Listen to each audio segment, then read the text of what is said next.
Hello, everyone, and welcome to this podcast, Woman Fully Alive. I'm your host, Madeline Eames. So today we're going to dive into something that is so common. It's probably the biggest drain on women's energy, and it's something we need to talk about. We're talking about cutting the cord to energy vampires. So as I said, this is probably the biggest thing that I hear that comes up in terms of draining women's energy, draining women's power, draining their self-esteem and their security, their ability to stay present and powerful in their own bodies. So if you don't know what an energy vampire is, you can probably guess it's someone that sucks your energy. Literally just bleeds your energy out of you. Someone who you find very draining, maybe very complainy or very needy, or someone that almost like reverts to a child and wants to just like be nourished and nurtured by their mother. And that's not the role of a partner or a friend. So if you have those people in your life, then listen up. So this need to be needed, need to fit in, or need to not disappoint, in other words, that's a need to be approved of and validated and loved by other people. And I'll put love in quotations because that's not real love, is really high on the list of patterns of women who are fatigued and depleted and are working at less than their full potential. So here's the thing about energy vampires. When they plug into you, like plugging into a light socket as their source of love or attention, they're plugging in to you because there's a plug, because there's somewhere that they can plug into. Now, if you don't have a plug somewhere in your body that a cord can plug into, then they will be looking and they won't find it. So here's the thing. We actually need to plug those sockets. Because when energy vampires can't find a place to plug into, they'll just move on and find someone else. Are you willing to take that step? Is the question.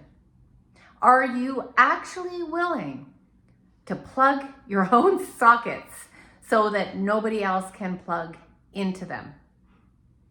Because here's the thing, when we are putting our search for ourselves, for our worth, for our ability to feel good or feel powerful in other people, we will always come up short. So you might think, well, okay, I, for now, like I'm in their good books, they like me, they approve of me. It won't last. It will never last. Now that might feel soothing to your nervous system in the moment.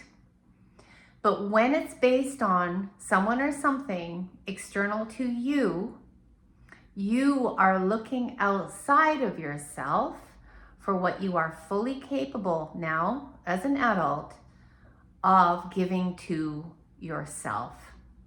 So this is where a lot of trauma healing can actually turn into codependency, where we keep on keeping on to healers, to gurus, to programs, to books, without actually pausing to integrate the lessons and the healings inside of ourselves. And so we continue to search. Now, do you realize that you have everything that you already need inside of you? that you can self-soothe, and that no matter who it is, whether it's a parent or a child or a friend or a relationship, they are a separate being. They're a being on their own journey, and you in yourself are whole. You do not need other people to approve of you, to need you, to want you, or even to behave in ways that you approve of. So often women will tell me, well, yeah, I tried that, but they still I tried setting that boundary and they didn't respect it. Or this is all a trying energy, right?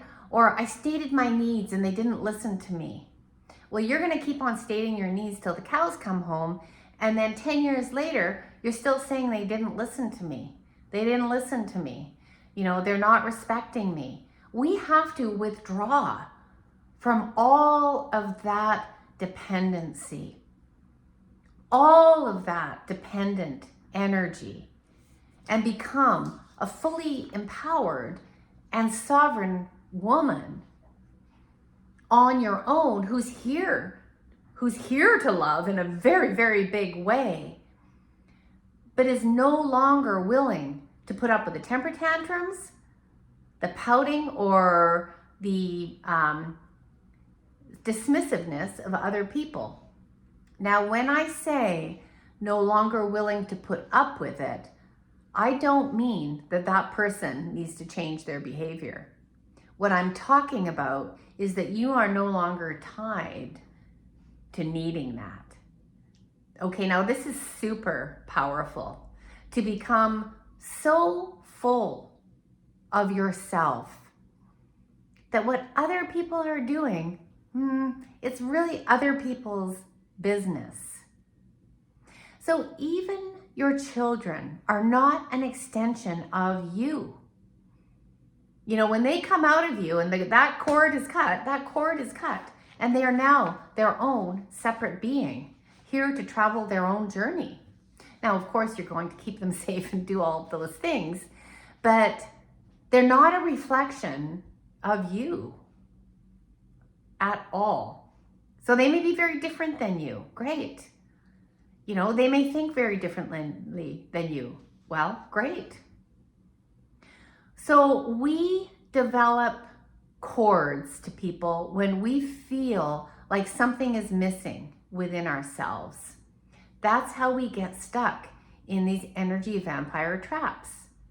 Somehow we feel that something is missing in ourselves, so we have to keep on doing these patterns and behaviors, and it just gets too much and draining. And if we're waiting for them to change, if we're waiting for them to hear us or see us or listen to us, we could be waiting the rest of our lives. Do you want that? So cutting the cords, cutting those umbilical cords, basically, to energy vampires means actually cutting your own umbilical cord to things that you depend on outside of yourself. You cannot control other people's behavior, and you can't make people change that don't want to change.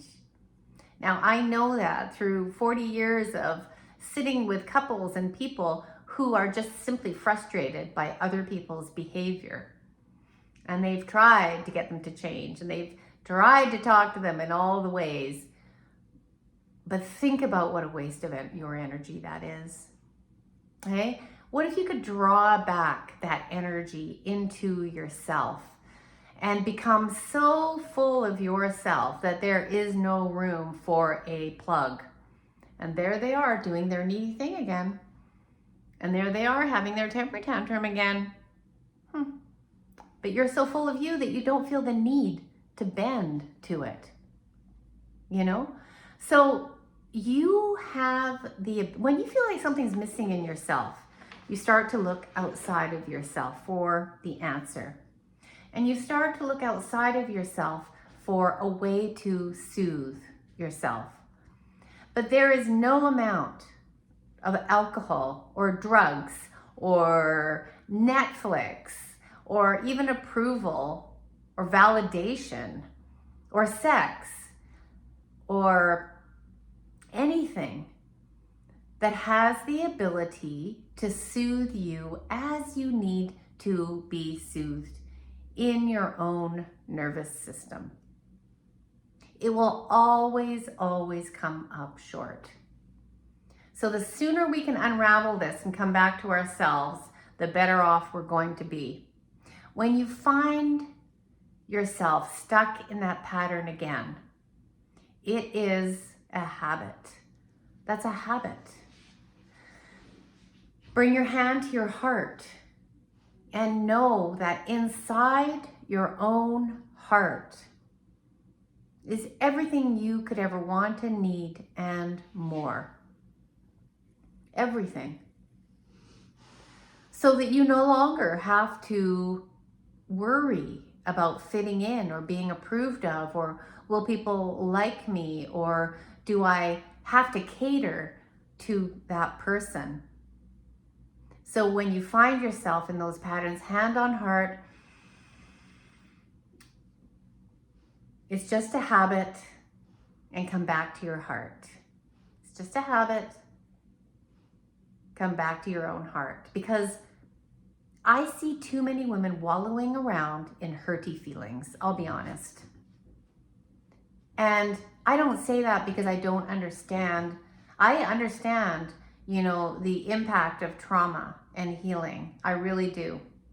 And then we come to a place where we have to start inhabiting our own body, our own power. And it's not that difficult. It's not as difficult as the world may have told you that it is. It can be as simple as coming back to your heart and seeing that person as a separate being that I am now cutting the umbilical cord to, because I am not, their caregiver. So just as you tie your own umbilical cord to other people or things or even work or money, your relationships or your nice house, whatever it might be, you might tie your umbilical cord of love and worth to those things. It will fall short. And conversely, when someone has plugged into you, their umbilical cord, you will never be able to satisfy that. Better to learn this now than 10 years from now. So in the healing field, so much talk about boundaries, so much, say no, stand your no, and stay firm and all that stuff. It's really great. But that happens naturally when you actually embody yourself and you become so full of yourself that there's no room to be plugged into. So notice where you put other people before yourself. Notice where you put other people on pedestals. Notice, who you put out there as a guru. They will fall short. And then you'll complain that you never got what you came to that program for. And you'll turn it around and blame it on whoever it might be. Because unless you're willing to cut that cord both ways, to the energy vampires and also to your own need for validation or approval outside of yourself, and begin to actually come home to you, to your own heart, and self-soothe, it will always, always, always fall short. So nothing else can ever soothe you. You were born whole, and you just learn to create these patches of places that created sockets for people to plug into. That's habit. That's learned.